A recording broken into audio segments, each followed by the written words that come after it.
Kalimat yang selalu kita ucapkan teman-teman sekalian, la ilaha illallah, yang berarti la ma'budu bihaqqin illallah. Tidak ada Tuhan, pencipta, pemilik, penguasa yang menghidupkan, yang mengurus makhluknya dan yang memusnahkan dan mematikan kecuali Allah. Pada saat nikmat sedang melimpah di diri kita, kesehatan, harta, pasangan hidup, keturunan, udara, air, api, apa saja, maka yang menciptakan kita Allah, yang menciptakan nikmat itu Allah, yang bisa mempertahankan dan menambah hanya Allah. Dan pada saat kita sedang tertimpa musibah dan cobaan, baik itu sakit, terlilit utang, masalah apapun, yang ciptakan kita Allah, yang ciptakan musibah itu Allah, yang bisa memberikan jalan keluar hanya Allah. Allah subhanahu wa ta'ala memerintahkan kita agar bergantung kepadanya. Dan kita sebagai umat Islam wajib memahami bahwasanya dunia ini hanya tempat lewat sementara, bukan menjadi target utama. Kita di sini hanya sekedar menjalankan tugas sebagai khalifah. Ayah kita Adam alaihissalam pada saat diciptakan, Allah kekalkan dalam Al-Quran surah Al-Baqarah yang diikrarkan kepada para malaikat, A'udzu billahi minasyaitonir rajim, inni ja'ilun fil ardi khalifah. Aku akan ciptakan sebentar lagi sosok manusia yang menjadi pemimpin di muka bumi. Tugas kita memakmurkan muka bumi ini.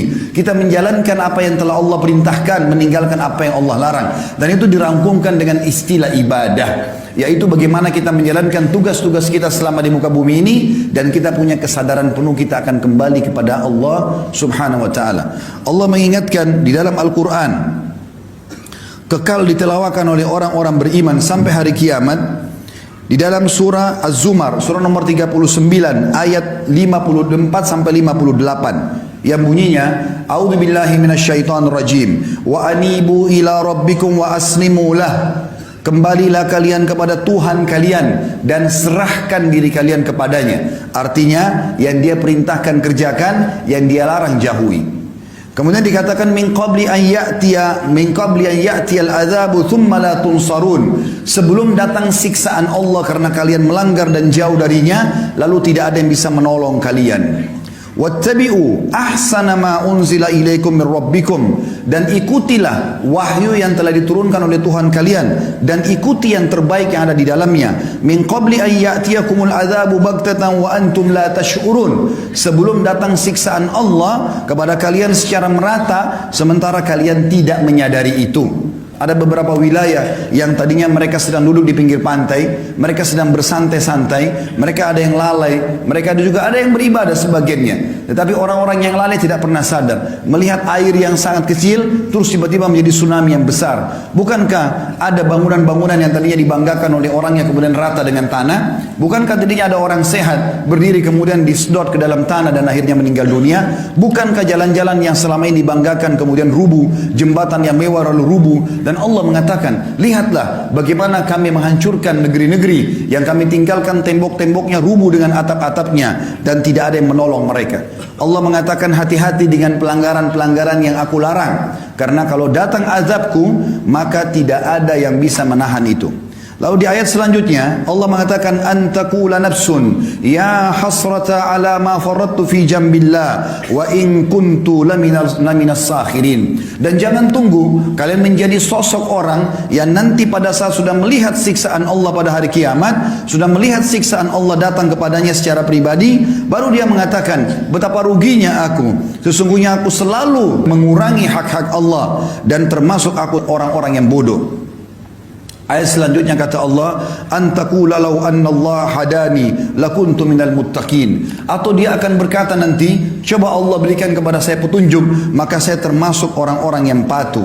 Au taqula hina taral adzab law anna li karratan fa akuna minal muhsinin. Atau pada saat dia melihat azab, dia baru mengatakan, andai saja aku masih punya peluang, aku akan menjadi orang-orang yang baik.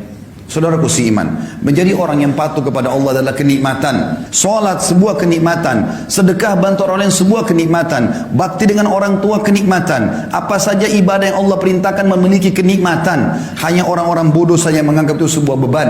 Sebaliknya, kemaksiatan itu akan diikuti dengan rasa takut. Sampai Nabi SAW menggambarkan dosa dan pelanggaran seperti gunung yang berat yang ada di pundak seseorang. Anda mungkin pernah mengalami masalah-masalah melalui dosa. Setiap melakukan dosa pasti diikuti dengan penyesalan. Dan berhari-hari, bahkan ada orang berminggu-minggu dalam keadaan sumpek, suntuk. Berapa banyak proyek-proyek yang gagal gara-gara itu. Berapa banyak kata-kata kasar keluar dari lisan istrinya gara-gara dosanya. Berapa banyak orang yang diuji anaknya sakit kena dosanya. Berapa banyak masalah-masalah yang Allah datangkan sebagai peringatan agar dia kembali kepada Allah subhanahu wa ta'ala. Menjadi orang baik, dicintai oleh Allah, dijanjikan pahala yang besar, dan dibuat manusia menyukainya. Kalau orang jujur, amanah, ramah, dermawan, orang suka. Allah pun suka, dijanjikan pahala. Sabar sampai ajal datang saja, meninggal masuk ke dalam surga yang luasnya seluas langit dan bumi. Tugas kita hanya sampai ajal datang. Dan tidak ada orang yang durhaka, suka dusta, ganggu orang lain, mengambil haknya orang lain, kecuali Allah benci. Allah berikan hukuman yang berat, dan Allah buat manusia benci. Kenapa harus menjadi golongan yang kedua, dan kenapa tidak menjadi golongan yang pertama? Orang kalau menikmati ibadah, jelas-jelas kata Nabi SAW di dalam sebuah hadis yang sahih diriwayatkan oleh Al-Baihaqi. Kata Nabi SAW, thalathun munjiyat. Ada 3 hal pasti menyelamatkan seseorang dan memberikan kepadanya kebahagiaan. Kata beliau SAW, yang pertama, khasyatullahi fis sirri wal alaniyah. Selalu khusyuk, tunduk, patuh kepada Allah, baik terang-terangan di keramaian atau lagi sendirian. Yang kedua, wal qasdu fil ghina wal faqr. Selalu ekonomis pada saat dia sedang kaya ataupun dia sedang miskin. Dia mengeluarkan sesuai dengan kebutuhannya dan bukan keinginannya. Kita dianjurkan dalam Islam menikmati apa yang ada, tapi kata kuncinya halal dan secukupnya. Tidak boleh tabdzir. Allah tidak suka dengan orang-orang yang musrif atau orang-orang yang suka berlebihan. Innallaha la yuhibbul musrifin. Tadi yang ketiga adalah wal adl fir ridha wal ghadab. Selalu bersikap adil walaupun dalam keadaan emosi atau ridha. Kalau dia sedang menghakimi seseorang, orang itu salah walaupun kerabatnya, dia akan mengatakan yang benar, tidak akan terbawa dengan arus membela kebatilan. Tapi saksi bahasan kita adalah ternyata Nabi SAW menjadikan kegembiraan, kebahagiaan, keselamatan di dunia ini. Yang pertama adalah khusyuk kepada Allah subhanahu wa ta'ala, tunduk kepada Allah subhanahu wa ta'ala. Dunia ini teman-teman disuruh oleh Allah subhanahu wa ta'ala kita lalui, tapi sebatas ditunggangi untuk menuju ke akhirat.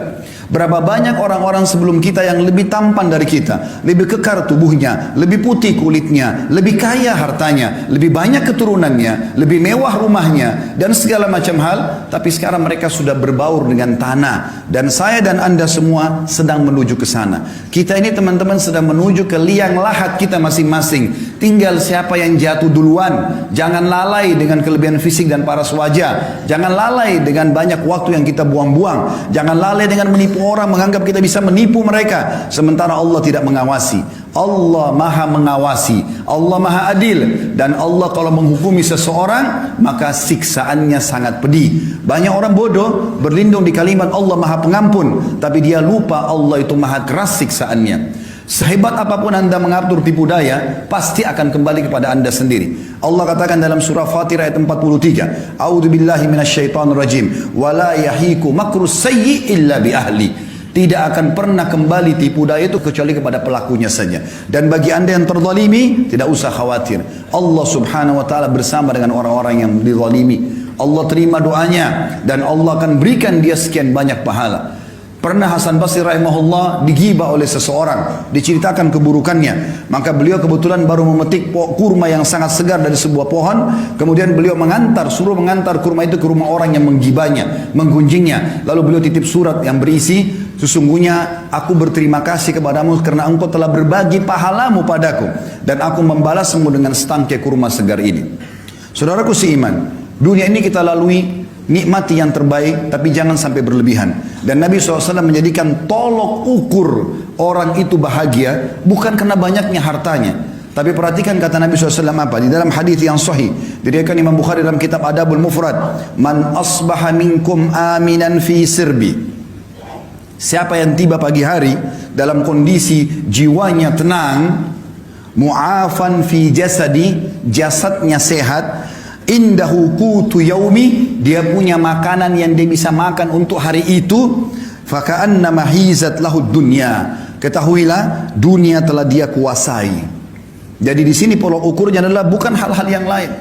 harta yang kita kumpulkan itu akan menjadi penolong bagi kita di akhirat atau justru menjadi kecelakaan bagi kita.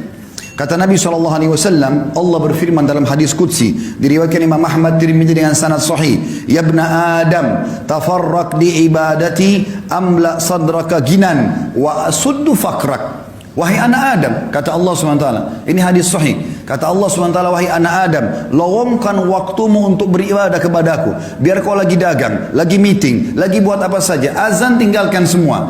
Lowongkan waktu ibadah kepadaku, aku akan penuhi dadamu dengan sifat kekayaan. Kau akan selalu merasa cukup, dan aku akan tolak kefakiran darimu. Wa illa taf'al, kalau kau tidak mau lakukan itu, mala'tu yadaika syugla, aku akan sibukkan tanganmu dengan banyak kegiatan. Walam asuddu faqrak, dan aku tetap akan membiarkan kefakiran ada di hadapanmu.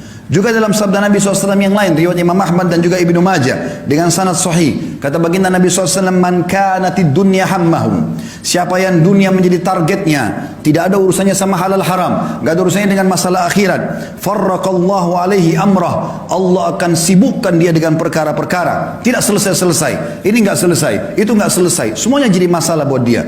Wa ja'ala faqrahu baina ainai, Allah jadikan kefakiran di depan matanya, biar mobilnya mewah, rumahnya mewah, segala macam ada, tetap dia merasa tidak pernah puas. Walam ya'tihi minad dunya illa ma kutibalah, dan tidak akan sampai kepadanya urusan dunia ini kecuali yang sudah dicatatkan baginya.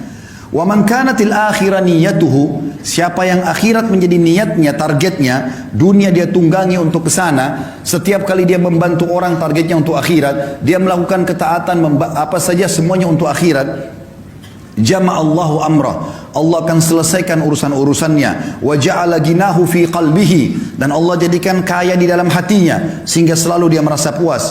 Wa atathu dunya wa hiya ragima, dan orang seperti ini dunia akan datang mengejarnya dalam kondisi terhina. Dalam pepatah dikatakan, siapa yang kejar akhirat, dunianya akan ikut, dan siapa yang mengejar dunia, akhiratnya akan luput.